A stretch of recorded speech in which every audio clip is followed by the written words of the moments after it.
Isaías capítulo 37. O rei pede o conselho de Isaías. Assim que o rei Ezequias ouviu o que eles contaram, rasgou as suas roupas em sinal de tristeza, vestiu uma roupa feita de pano grosseiro e foi para o templo do Senhor. Ele mandou que Eliaquim, o encarregado do palácio, Sebna, o escrivão, e os sacerdotes mais idosos fossem falar com o profeta Isaías, filho de Amós. Eles também estavam vestindo roupa feita de pano grosseiro. A mensagem que o rei mandou entregar a Isaías foi esta: Hoje é um dia de sofrimento. Nós estamos sendo castigados e estamos envergonhados. Somos como uma mulher que está para dar à luz, mas não tem forças para isso. O rei da Assíria nos mandou o chefe do seu exército para insultar o Deus vivo. Que o Senhor, nosso Deus, ouça esses insultos e castigue quem os disse. Portanto, ore a Deus pelas pessoas do nosso povo que ainda estão vivas. Isaías recebeu a mensagem do rei Ezequias e mandou esta resposta: O Senhor Deus diz que o Senhor não deve deixar que os assírios o assustem, dizendo que Deus não pode salvá-lo. Deus vai fazer o rei da Assíria ouvir uma notícia que o fará voltar para a terra dele, e Deus vai fazer com que ele seja morto ali. Os assírios ameaçam outra vez. O oficial assírio soube que o rei da Assíria havia saído de Laquis e que estava lutando contra a cidade de Líbna. Portanto, foi até lá para falar com ele. O rei ouviu dizer que o exército dos egípcios, comandado pelo rei Tiraca, da Etiópia, vinha vindo para atacá-lo. Então mandou uma carta para o rei Ezequias de Judá. A carta dizia assim: O seu Deus, em quem você confia, lhe disse que Jerusalém não vai cair nas minhas mãos, mas não deixe que ele o engane. Você já ouviu falar daquilo que um rei assírio faz com qualquer país que ele resolve destruir?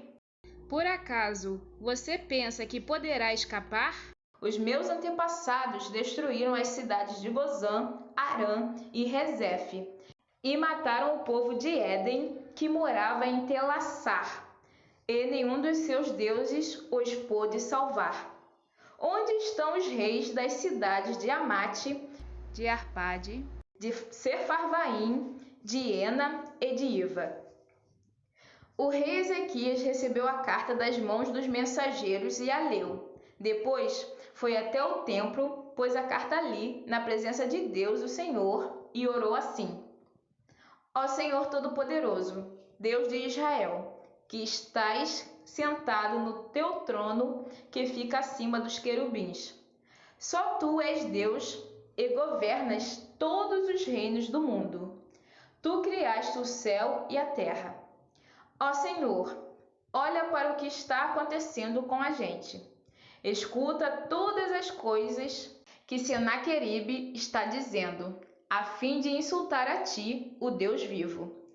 Todos nós sabemos, ó Deus, que os reis da Assíria destruíram muitas nações, arrasaram as suas terras e queimaram os seus deuses, que não eram deuses de verdade, e sim imagens de madeira e de pedra feitas por mãos humanas. Agora, ó Senhor, nosso Deus, salva-nos dos assírios, a fim de que todas as nações do mundo fiquem sabendo que só tu, ó Senhor, és Deus. A mensagem de Isaías para o rei. Então Isaías mandou uma mensagem para o rei Ezequias. Nela, ele dizia que, em resposta à oração do rei, o Senhor, o Deus de Israel, tinha dito o seguinte: A cidade de Jerusalém ri e caçoa de você, Senaqueribe. A quem você pensa que ofendeu e insultou? De quem zombou? Você fez tudo isso contra mim, o Santo Deus de Israel. Você me mandou os seus oficiais para se gabarem de que, com os seus muitos carros de guerra, você conquistou as mais altas montanhas do Líbano. Você se gabou de ter cortado os mais altos cedros e os melhores ciprestes e de ter chegado até os lugares mais distantes das florestas. Você se gabou de ter cavado poços em terras estrangeiras e de ter bebido água deles. Gabou-se também de que os pés dos seus soldados fizeram secar o rio Nilo. Por acaso você não sabe que fui eu que planejei tudo isso há muito tempo e agora fiz tudo acontecer?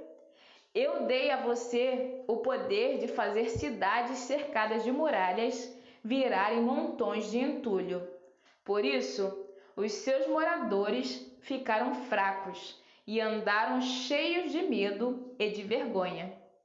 Eles ficaram como o capim do campo e a erva verde, e como a erva que cresce nos telhados e que seca quando o vento quente do leste sopra nele. Mas eu conheço você muito bem. Sei o que você faz e aonde vai. Sei que você me odeia.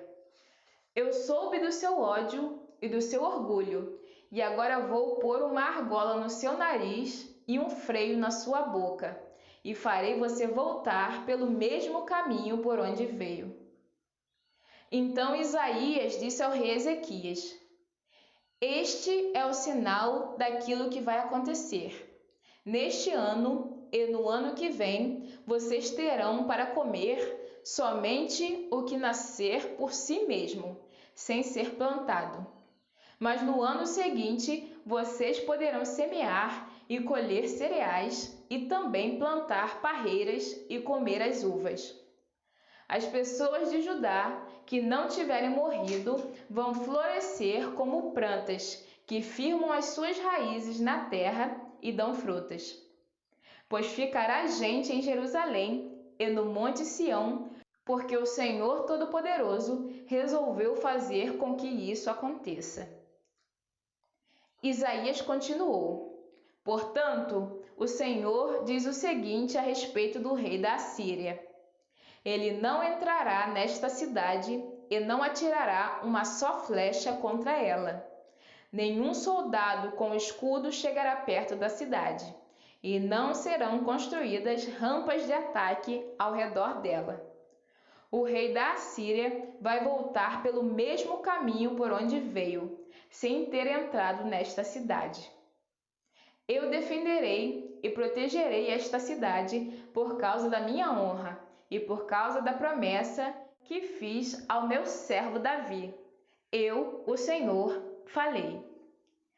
Então o anjo do Senhor foi até o acampamento dos assírios e matou 185.000 soldados. De manhã, os que sobraram viram os corpos dos mortos. Aí Senaqueribe, o rei da Síria, se retirou, voltou para Nínive e ficou lá. Certo dia, quando ele estava adorando no templo do seu deus Nisroque, os seus filhos Adrameleque e Sarezer o mataram à espada e fugiram para a terra de Ararate. Outro filho seu, chamado Esar-Adom, ficou no lugar dele como rei.